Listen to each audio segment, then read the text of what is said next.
நமஸ்காரம். ஸ்ரீகாந்த் அறிந்ததும் அறியாதும் நிகழ்ச்சி மூலமாக மீண்டும் உங்களை சந்திப்பதில் மிக்க மகிழ்ச்சி. இன்னைக்கு 22 ஜனவரி 2024 அயோத்தியாவில் ராமருக்காக புதுசாக கோயில் கட்டப்பட்டு பிராண பிரதிஷ்டை செய்யக்கூடிய நாள். இந்த சுப நாளில் ஒரு சின்ன குட்டி கதை உங்களோட ஷேர் பண்ணிக்கணும்னு ஆசைப்பட்டேன். ஸோ ராமாயணம் நடந்த எபிசோட்ஸ் எல்லாருக்கும் தெரிஞ்சிருக்கும். ராமர் பறக்கிறார், வனவாசம் போகிறார், சீதையை பார்க்குறார், திருமணம் ஆகிறாரு, திருப்பி வந்த உடனே கைகேயி காட்டுக்கு அனுப்பிச்சிடுறாங்க. 14 வருஷம் காட்டில் இருக்கும்போது ராவணன் வந்து சீதையை அபகரிச்சுட்டு போயிட்டாரு. சீதையை தேடி ராமர் போகிற வழியில் ஆஞ்சநேயர் ஹெல்ப் பண்ணுறாரு, அனுமார் ஹெல்ப் பண்ணுறாரு.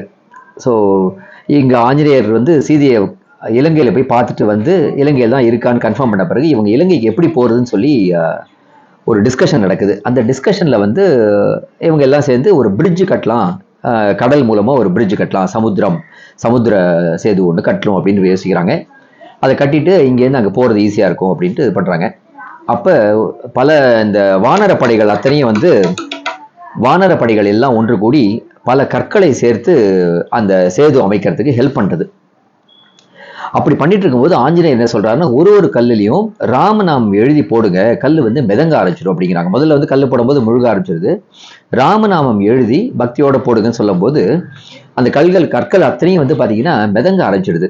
ஸோ பக்திக்கு உதாரணமாக இந்த ஒரு கதையை சொல்கிறாங்க. இது மாதிரி போட்டுன்னு இருக்கும்போது என்ன ஆகுது அப்படின்னா, அந்த பக்தியோட பவரில் வந்து எல்லா கற்களும் மிதங்க ஆரம்பிச்சிடுது. இவங்களுக்கு பிரிட்ஜ் ஃபார்ம் ஆரம்பிக்குது. அதை பார்க்கும்போது ராமருக்கு ரொம்ப சந்தோஷம். ராமர் என்ன பண்ணுறாரு, என் பேரை எழுதி போடுறீங்களா, என் கையாலே போட்டால் என்ன ஆகுதுன்னு பார்க்கணுன்னு ஒரு ஆசைப்படுறாரு. ஸோ ராமர் கையால் வந்து ஒரு கல்லை போடுறாரு. அந்த கல் வந்து மூழ்கி போயிடுது.